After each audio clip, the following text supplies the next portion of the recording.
जय हिंद दोस्तों, स्वागत है आप सभी का एक बार फिर से BK study corner YouTube channel में। आइए, आप सभी बिहार पुलिस की तैयारी करने वाले जितने भी स्टूडेंट हैं, आप सभी के लिए लेकर आ चुके हैं आपका अगला प्रैक्टिस सेट। और ये है हम लोग का प्रैक्टिस सेट 8वां।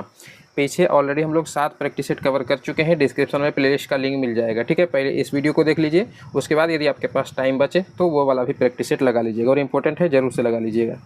इसके अंतर्गत हम लोग देखेंगे आज जीके जीएस प्लस साइंस के क्वेश्चंस, और कोशिश ये है कि शाम के 9 बजे तक में अपलोड कर दिया जाए। लेकिन देखते हैं, कोशिश करते थोड़ा सा और पहले ही क्लास अपलोड कर दें ना, अच्छा रहता है आप सभी के लिए, ताकि आप सभी लोग जल्दी से सो ना जाएं। शाम का वक्त होता है, आप लोग जल्दी जल्दी सो भी जाते हैं, तो कोशिश रहेगा 9 बजे के पहले ही कर दें। और आज जो है टोटली 50 क्वेश्चन है इस सेट में, और 50 में से आपका कितना सही हो पाता है जो है ना, प्रैक्टिस सेट लगाइएगा और लास्ट में स्कोर बताइएगा, ठीक है। आराम आराम से हम बताते चलेंगे, क्वेश्चन पढ़ते चलेंगे, आंसर बताते चलेंगे। कॉपी पेन लेकर के बैठिए, 1 से 50 तक आप लोग लिख लीजिए और जो है आंसर लगाना शुरू कीजिए। पहला क्वेश्चन देखिएगा, यहाँ पर कह रहा है कि जब सरकार अपनी राजस्व आय से अधिक खर्च करती है तो इस अधिक को क्या कहते हैं, बताइए, लगाइए। प्राथमिक घाटा बोलते हैं, राजकोषीय घाटा बोलते हैं, बजट घाटा बोलते हैं, या राजस्व घाटा बोलते हैं। इस प्रकार से हम ऑप्शन नहीं बोलेंगे, सिर्फ हम क्वेश्चन पढ़ेंगे, आपको अपना आंसर लगाना है। थोड़ी देर में हम आपको आंसर भी बताएंगे। तो इसका करेक्ट आंसर कौन सा होगा, कहेंगे सर ऑप्शन डी हो जाएगा, राजस्व घाटा उनको बोलेंगे। क्या बोलेंगे, राजस्व घाटा, ध्यान रखिएगा, ठीक है। चलिए नेक्स्ट क्वेश्चन पर आइएगा। देखिए यहाँ पर क्या कह रहा है, कहते हैं किस योजना में कृषि तथा उनके संबंधित क्षेत्रों में औसत विकास जो है दर सर्वाधिक रही, बताइए। तो करेक्ट आंसर हो जाएगा ऑप्शन सी, कहेंगे सर 8वीं योजना, 1992 से 97 तक जो चलती है। पंचवर्षीय योजना की ये बात हो रही है, ठीक है ना। कौन सी, कहेंगे सर पंचवर्षीय योजना की बात हो रही है, पंचवर्षीय योजना, ठीक है। तो ध्यान रखना है, करेक्ट आंसर कौन सा होगा, कहेंगे सर ऑप्शन सी है। नेक्स्ट क्वेश्चन पर आइए फटाफट से। देखिएगा यहाँ पर कह रहा है प्लासी की जंग के बाद सिराजुद्दौला को मार दिया गया और किसको नवाब बनाया गया। तो करेक्ट आंसर कौन सा होगा, कहेंगे सर ऑप्शन ए बिल्कुल सही है, मीर जाफर को बनाया गया उसकी जगह नवाब, है ना। तो आंसर कौन सा होगा, ऑप्शन ए बिल्कुल सही है भाई। अगले क्वेश्चन पर आ जाइए। देखिए कह रहा है 1919 में महात्मा गांधी ने प्रस्तावित किसके खिलाफ एक राष्ट्रव्यापी सत्याग्रह आंदोलन चलाने का फैसला लिया, बताइए 1919 में। तो अच्छे से आप सभी को पता होगा, कहेंगे सर रॉलेट एक्ट जो आया था ना सर, काला कानून जिसे कहा जाता है, वो 1919 में ही आया था, और इसी के खिलाफ महात्मा गांधी जो है एक राष्ट्रव्यापी सत्याग्रह आंदोलन चलाने का फैसला लिया था। तो करेक्ट आंसर ऑप्शन बी हो जाएगा। इस रॉलेट एक्ट को बिना अपील, बिना दलील और बिना वकील वाला कानून भी कहा जाता है। सिर्फ शक के आधार पर गिरफ्तार कर लिया जाता था रॉलेट एक्ट में, तो इसलिए इसका विरोध जमकर हुआ था। तो ध्यान रखना है, आंसर कौन सा होगा, कहेंगे सर ऑप्शन बी बिल्कुल सही है। साइंस के सवाल में बताइएगा, कह रहा है कि गैल्वेनोमीटर प्रयुक्त होता है किस चीज़ में। तो भाई मेरे गैल्वेनोमीटर का इस्तेमाल किया जाता है, कहेंगे सर आंसर बी सही है, विद्युत धारा को दिशा ज्ञात करने में। विद्युत धारा की जो दिशा है उसी को ज्ञात करने के लिए हम लोग किस चीज़ का इस्तेमाल करते हैं, कहेंगे सर गैल्वेनोमीटर का इस्तेमाल हम लोग करते हैं। करेक्ट आंसर ऑप्शन बी होगा। नेक्स्ट क्वेश्चन पर आइएगा। देखिएगा यहाँ पर कह रहे हैं राज्यसभा के सदस्य के रूप में चुने जाने के लिए किसी व्यक्ति की न्यूनतम आयु कितनी होनी चाहिए, बताइए। राज्यसभा के सदस्य के लिए न्यूनतम आयु, क्या करेक्ट आंसर होगा, कहेंगे सर ऑप्शन सी बिल्कुल सही है, न्यूनतम 30 वर्ष होनी चाहिए भाई। तो सी बिल्कुल सही जवाब है। अगला क्वेश्चन देखिएगा इसको, हाँ ठीक है। ये कह रहा है कि किस संवैधानिक संशोधन अधिनियम में शहरी स्थानीय शासन से संबंधित संवैधानिक प्रावधान किए गए थे। तो कौन सा संविधान संशोधन था, कहेंगे sir correct answer option A हो जाएगा, 74वां संविधान संशोधन अधिनियम कब का, कहेंगे सर 1992 वाला। तो आंसर ए बिल्कुल सही जवाब है। अगला क्वेश्चन देखिएगा, इसको थोड़ा हम लोग छोटा कर लेते हैं। सवाल कह रहा है कि भारत में सर्वोच्च न्यायालय के न्यायाधीशों, मतलब कि भारत के मुख्य न्यायाधीश सहित इसकी अधिकतम संभावित संख्या कितनी होती है। तो राइट आंसर ऑप्शन सी हो जाएगा, कहेंगे सर जी टोटली 34 होती है। तो सी बिल्कुल सही जवाब है भाई। अगला क्वेश्चन कह रहा है भारतीय संविधान के किस अनुच्छेद के तहत भारत के सर्वोच्च न्यायालय की स्थापना हुई थी। क्या होगा करेक्ट आंसर, बिल्कुल कहेंगे सर ऑप्शन बी बिल्कुल सही है। यहाँ पर अनुच्छेद 124, ठीक है, यानी अनुच्छेद 124 के तहत बी करेक्ट आंसर होगा। अगला क्वेश्चन देखिएगा, यहाँ पर पूछ रहा है आपसे कि भारतीय संविधान के निम्नलिखित अनुच्छेदों में से कौन सा अनुच्छेद राष्ट्रपति चुनाव की प्रक्रिया से संबंधित है, बताइए। करेक्ट आंसर ऑप्शन ए होगा, कहेंगे सर अनुच्छेद 55, अनुच्छेद 55 जो कि राष्ट्रपति की चुनाव प्रक्रिया से संबंधित है ना। अगला क्वेश्चन देखिएगा, यहाँ पर पूछ रहा है आपसे कि भारतीय संविधान का निम्नलिखित में से कौन सा वह अनुच्छेद है जो राष्ट्रीय आपातकाल से संबंधित है, बताइए। आंसर ए हो जाएगा, कहेंगे सर अनुच्छेद 352 यानी 352, अनुच्छेद 352 जो है वो राष्ट्रीय आपातकाल का चर्चा इसमें मिलता है ना। तो आंसर ऑप्शन ए हो जाएगा। अगला क्वेश्चन देखिएगा यहाँ पर क्या पूछ रहा है। कह रहा है निम्नलिखित में से किसे राज्य मानवाधिकार आयोग के अध्यक्ष या किसी अन्य सदस्य को हटाने का अधिकार प्राप्त है। राज्य के राज्यपाल को, भारत के मुख्य न्यायाधीश को, या केंद्रीय गृह मंत्री जो होते हैं उनको या फिर भारत के राष्ट्रपति के पास ये अधिकार है। यदि हमें राज्य मानवाधिकार आयोग के अध्यक्ष को हटाना है या उसके किसी भी सदस्य को हटाना है तो कौन हटा सकता है? कहेंगे सर ऑप्शन डी बिल्कुल करेक्ट है, भारत के राष्ट्रपति ही उसे हटा सकते हैं। तो डी आपका सही जवाब होगा। नेक्स्ट क्वेश्चन देखिएगा। अगला क्वेश्चन कहता है कि राज्य लोक सेवा आयोग के अध्यक्ष या फिर उनके अन्य जो सदस्य होते हैं उनकी नियुक्ति कौन करता है, बताइए। तो भाई इसका करेक्ट आंसर हो जाएगा ऑप्शन डी, यानी कि राज्य के राज्यपाल। ठीक है ना, तो ध्यान रखना है, आंसर डी सही आंसर होगा। अगला क्वेश्चन देखिएगा। भारत में निम्नलिखित में से कौन सर्वोच्च है, बताइए। तो उच्चतम न्यायालय, संसद, प्रधानमंत्री या फिर संविधान। बहुत ही अच्छा क्वेश्चन है, इंपॉर्टेंट क्वेश्चन है ये, याद रखिएगा। संविधान जो कि भारत में सर्वोच्च माना गया है। ठीक है ना, तो डी आपका आंसर हो जाएगा, संविधान से बढ़कर कोई नहीं। देखिएगा यहाँ पर पूछ रहे हैं कि भारतीय संविधान की प्रस्तावना में प्रयुक्त निम्नलिखित में से किस शब्द पद का ये अर्थ है विशेष अधिकार का अभाव, बताइए। समानता का अर्थ है, बंधुता का अर्थ है, स्वतंत्रता या संप्रभुता। विशेष अधिकार का अभाव, तो भाई करेक्ट आंसर हो जाएगा ऑप्शन ए, कहेंगे सर समानता यहाँ पर करेक्ट आंसर हो जाएगा। ठीक है ना, तो ध्यान रखना है, ऑप्शन ए बिल्कुल सही है। अगला क्वेश्चन देखिए। निम्नलिखित में से कौन सा देश बिमस्टेक का सदस्य नहीं है, बताइए। बी सही जवाब हो जाएगा, नेपाल। ठीक है ना, ध्यान रखना है, ऑप्शन बी बिल्कुल सही है। अगला क्वेश्चन देखिएगा भाई। कह रहा है कि किस भारतीय राज्य की मुख्य भूमि की तट रेखा सबसे लंबी है। अच्छा, मुख्य भूमि के बारे में बोल रहा है, बताइए। भारत का वह कौन सा राज्य है जो कि मुख्य भूमि का सबसे लंबा तट रेखा रखता है? कौन सा हो जाएगा, कहेंगे सर यहाँ पर गुजरात हो जाएगा सबसे सटीक आंसर, है ना जी। तो डी बिल्कुल सही जवाब हो जाएगा। अगला क्वेश्चन देखिए। गोबी मरुस्थल निम्नलिखित में से किस महाद्वीप में स्थित है, बताइए। कौन सा मरुस्थल, कहेंगे सर गोबी मरुस्थल किस महाद्वीप में स्थित है? करेक्ट आंसर ऑप्शन डी होगा, कहेंगे सर एशिया में स्थित है। डी बिल्कुल सही जवाब होगा। अगला क्वेश्चन देखिए। तो कह रहा है कि कौन सा वैज्ञानिक खाद्य अनाज क्रांति से संबंधित है? कौन सा वैज्ञानिक खाद्य अनाज क्रांति से संबंधित है जिसने शांति के लिए नोबेल पुरस्कार भी प्राप्त कर लिया है, बताइए। तो करेक्ट आंसर ऑप्शन हो जाएगा डी, कहेंगे sir Willie brunt. Willie brunt याद आएगा, ऑप्शन होगा डी सही जवाब। नेक्स्ट क्वेश्चन देखिएगा। डॉक्टर जीवागो के लेखक कौन है, बताइए। ए करेक्ट आंसर होगा Perl C buck. Perl C buck A correct answer. अगला क्वेश्चन देखिएगा। प्रतिवर्ष अंतर्राष्ट्रीय लोकतंत्र दिवस कब मनाया जाता है, बताइए। अंतर्राष्ट्रीय लोकतंत्र दिवस, कहेंगे सर ये मनाया जाता है प्रतिवर्ष 16 सितंबर को। ठीक है ना, तो बी आपका सही जवाब होगा। अगला क्वेश्चन देखिएगा। यहाँ पर पूछ रहा है कि भारत का पहला प्रमुख समाचार पत्र बंगाल गजट किस वर्ष में शुरू किया गया था? राइट आंसर ऑप्शन सी, कहेंगे सर 1857 ईस्वी में। सी करेक्ट आंसर होगा। अगला क्वेश्चन देखिए। यहाँ पर पूछ रहा है कि पूर्वी गंग वंश के राजा नरसिंह देव प्रथम ने किस विश्व विरासत स्थल का निर्माण कराया था? राइट आंसर ऑप्शन हो जाएगा यहाँ पर बी, कहेंगे सर लेपाक्षी का। लेपाक्षी बी करेक्ट आंसर होगा। अगला क्वेश्चन देखिए। यहाँ पर क्या पूछ रहा है। नई दिल्ली और इसकी जो इमारत वगैरह है उसकी डिजाइन करने वाले दो वास्तुकार कौन थे? नई दिल्ली और इसकी इमारतों को डिजाइन करने वाले दो वास्तुकार के नाम पूछ रहे हैं। बी करेक्ट आंसर होगा, याद रखिएगा एडवर्ड बेकर और Herbert Lutyens. B correct answer होगा। अगला क्वेश्चन देखिएगा। 16 महाजनपदों के बारे में किस बौद्ध ग्रंथ से जानकारी मिलती है, बताइए। 16 महाजनपद के बारे में कौन से बौद्ध ग्रंथ से हमें ये उसकी चर्चा देखने को मिलती है? ए करेक्ट आंसर होगा, कहेंगे सर अंगुत्तर निकाय में देखने को मिलता है 16 महाजनपद की चर्चा, है ना जी। तो आंसर होगा ए सही। अगला क्वेश्चन देखिएगा। श्रीलंका किस वर्ष आज़ाद हुआ, बताइए।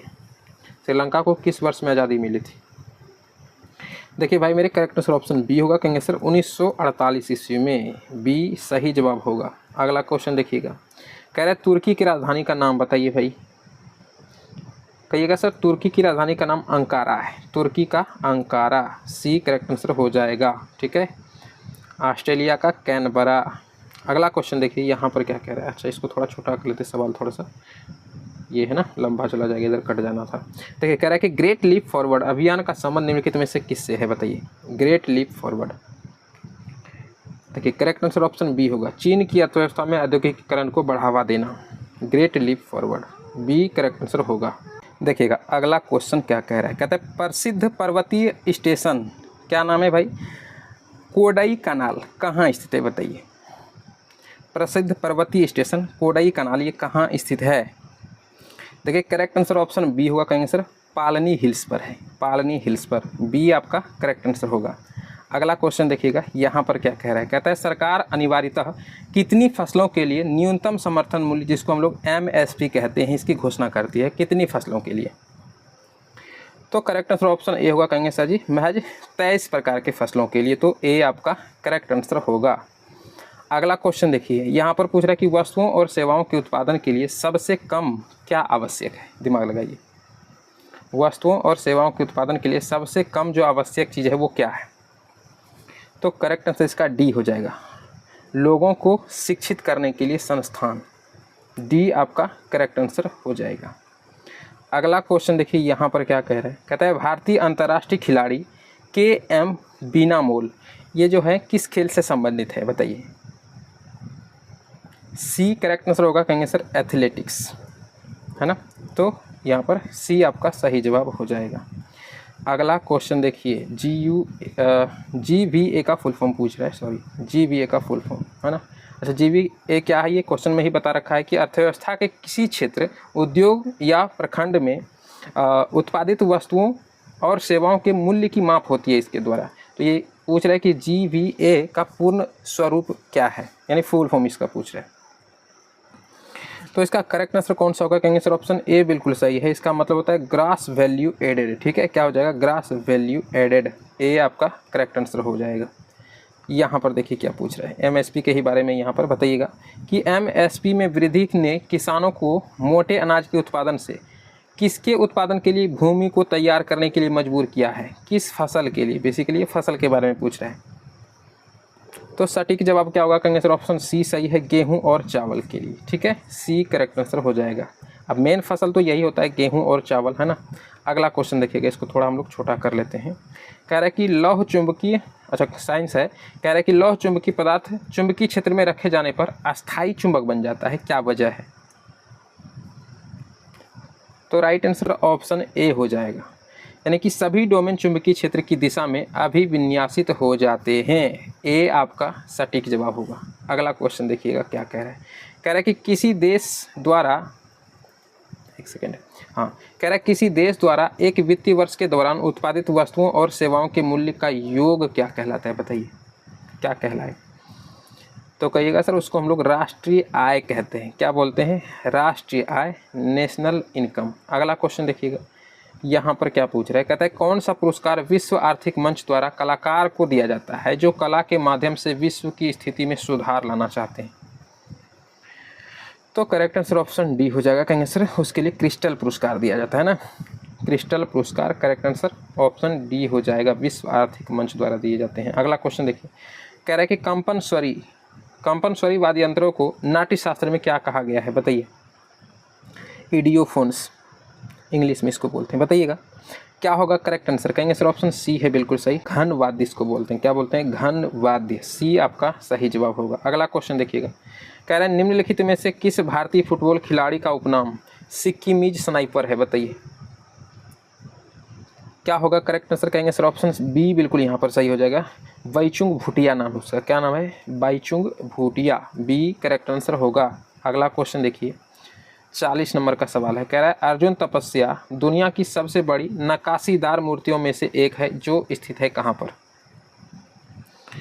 तो करेक्ट आंसर क्या होगा, कहेंगे सर ऑप्शन डी बिल्कुल सही है, कहाँ पर है, तमिलनाडु में, किस क्षेत्र में, कहेंगे सर महाबलीपुरम में, ध्यान है ना, ध्यान रखिएगा, करेक्ट आंसर ऑप्शन डी होगा। अगला क्वेश्चन देखिएगा, यदि तापमान बढ़ता है तो ध्वनि की गति क्या होगी, बताइएगा। तापमान बढ़ने पर ध्वनि की जो गति है उस पर क्या इफेक्ट पड़ेगा, कहिएगा सर करेक्ट आंसर डी हो जाएगा। यदि तापमान बढ़ता है तो ध्वनि की गति भी बढ़ेगी। डी आपका करेक्ट आंसर होगा। अगला क्वेश्चन देखिएगा यहाँ पर क्या कह रहे हैं, इसको थोड़ा हम लोग छोटा कर लेते हैं। देखिएगा यहाँ पर कह रहा है यदि किसी वस्तु पर लागू एक स्थिर बल, यानी स्थिर बल क्या दर्शाता है वही ये कह रहा है। देखिएगा फिर से समझिए क्वेश्चन को। यदि किसी वस्तु पर स्थिर बल क्या दिखाए कि बल की दिशा में वस्तु द्वारा स्थानांतरित बल और दूरी के परिमाण के स्वरूप दर्शाया जाता है, क्या स्थिर बल। तो कह रहा है इसे हम उस स्थिर बल को हम क्या बोलेंगे, वही ये कह रहा है। तो करेक्ट आंसर कौन सा होगा, कहेंगे सर ऑप्शन बी बिल्कुल सही है। हम बोलेंगे किया गया कार्य, यानी कार्य किया गया। तो करेक्ट आंसर ऑप्शन बी होगा। अगला क्वेश्चन देखिए, यहाँ पर आपसे पूछा कि निम्नलिखित की भिन्नता के कारण संपीड़न और विरलीकरण उत्पन्न होते हैं। संपीड़न और विरलीकरण उत्पन्न होने के क्या वजह हैं। तो भाई करेक्ट आंसर ऑप्शन ए होगा। कहेंगे सर हवा में दबाव की भिन्नता के कारण। ए आपका करेक्ट आंसर हो जाएगा। देखिएगा यहाँ पर कह रहा है जब दो समान बल किसी निकाय पर और विपरीत दिशा में कार्य कर रहा है, तो बताइए कि निकाय पर कार्य करने वाला बल बन जाता है, तो गुना बन जाता है, शून्य बन जाता है, 4 गुना बन जाता है या 3 गुना बन जाता है। करेक्ट आंसर ऑप्शन बी होगा। कहेंगे सर जी शून्य बन जाता है ना। क्या बन जाएगा, शून्य। क्यों, क्या कह रहे हैं, जब दो समान बल किसी निकाय पर विपरीत दिशा में कार्य कर रहा है, तो विपरीत दिशा में एक इधर से बल लग रहा है, एक इधर से बल लग रहा है, तो कार्य होगा ही नहीं, वस्तु जहाँ का तहाँ पड़ा रहेगा। तो क्या बोलेंगे, निकाय पर कार्य करने वाला बल जो है वो शून्य हो जाता है। बी करेक्ट आंसर होगा। किया गया कार्य भी शून्य कहलाएगा। अगला क्वेश्चन देखिए, कह रहे हैं निम्न में से कौन सा अणु समतलीय है। बी करेक्ट आंसर हो जाएगा XeF4। अगले क्वेश्चन पर आते हैं। यहाँ पर क्या पूछ रहा है, इसको थोड़ा छोटा कर लेते हैं भाई। कह रहा है वैज्ञानिक प्रक्रिया जिसके द्वारा फसल पौधों को कुछ वांछित पोषक तत्वों से समृद्ध किया जाता है, क्या कहलाता है। उस वैज्ञानिक प्रक्रिया को क्या कहेंगे जिसमें फसल या पौधों में पोषक तत्व डाला जाता है, क्या कहलाता है वो। तो क्या कहलाएगा, कहेंगे सर उसको हम लोग बोलते हैं बायोफोर्टिफिकेशन। क्या बोलेंगे, बायोफोर्टिफिकेशन। तो सी आपका करेक्ट आंसर होगा। अगला क्वेश्चन देखिए, जो क्रिया अभी हो रही हो, हिंदी के सवाल है, क्या बोलेंगे उसको। अभी हो रही हो तो क्या बोलेंगे, हाँ कहेंगे sir correct answer option B वाला हो जाएगा, तत्कालिक वर्तमान। देखिए वर्तमान कई प्रकार के होते हैं, 4 तरह के वर्तमान होते हैं, तो हम जो क्रिया अभी हो रही हो उसको हम लोग तत्कालिक वर्तमान बोलेंगे, ठीक है। तो बी करेक्ट आंसर होगा। अगला क्वेश्चन देखिए, आग शब्द है, बताइए आग कैसा शब्द है। पिछले क्लास में अच्छे से आप सभी को बताएं तत्सम तद्भव विदेशज क्या है, और उसमें आग का ही चर्चा आप सभी के सामने किए थे, है ना। आंसर आप सभी को पता होगा, कहिएगा हाँ सर ये एक प्रकार का तद्भव शब्द है। इसका तत्सम रूप क्या हो जाता है, यदि आग का तत्सम रूप पूछता तो क्या हो जाता है, कहेंगे सर अग्नि हो जाता है। क्या हो जाता है, अग्नि, है ना। ये संस्कृत का शब्द है और ये हिंदी वाला शब्द है, हिंदी वाले शब्द को तद्भव बोलते हैं। अगला क्वेश्चन देखिएगा, उसने कहा था लेकिन आया नहीं। भाई कौन सा वाक्य बताइए, उसने कहा था फिर कोमा लगाए, कह रहे लेकिन आया नहीं, हाँ सॉरी लेकिन नहीं आया, हाँ बोल सकते हैं नहीं आया। तो क्या होगा, ये किस प्रकार का वाक्य है, तो ये होगा संयुक्त वाक्य। क्या बोलेंगे, कहेंगे सर संयुक्त वाक्य है। बी करेक्ट आंसर हो जाएगा। लेकिन शब्द इसमें लगा रहेगा ना, समझ लीजिएगा वो संयुक्त वाक्य है। अगला क्वेश्चन देखिएगा, यहाँ पर देखिए पूछ रहे निम्न में से गुणवाचक विशेषण कौन सा नहीं है, नहीं पूछ रहे हैं। काली, गोल, अच्छा, कुछ। तो गुणवाचक विशेषण कौन सा है, कहेंगे सर कुछ, ये कोई गुण नहीं दिखाता है। लेकिन हाँ काला एक प्रकार का ये कलर जो है ये कर रहा है, फाइंड कर रहा है, काला गोरा ये सब गुणवाचक विशेषण दिखाता है। गोल है कि कैसा है ना, साइज ये क्लियर कर रहा है, तो ये भी एक प्रकार का गुण है। अच्छा, बुरा, भला ये सब भी क्या दिखाता है, एक प्रकार का गुण दिखाता है। कुछ तो ये कोई नापने वाला चीज़ बोल सकते हैं कि कुछ चीनी, कुछ दाल, कुछ ये, कुछ वो, तो ये नापने वाला चीज़ है, इसमें गुण नामक कोई चीज़ नहीं छुपा हुआ है। तो करेक्ट आंसर हो जाएगा डी। यही पूछ रहा था कौन सा नहीं है। तो आज हो गए टोटली आपका कितना, कहेंगे सर 50 क्वेश्चन हो गया। आपका अब कितना सही हुआ कमेंट करके नीचे जो है कि कमेंट में लिखिएगा। डिस्क्रिप्शन में आपको प्लेलिस्ट वाला लिंक मिल जाएगा, आप जा करके आप पिछले का जितना भी आप सभी यदि प्रैक्टिस सेट नहीं लगाए तो लगा लीजिएगा।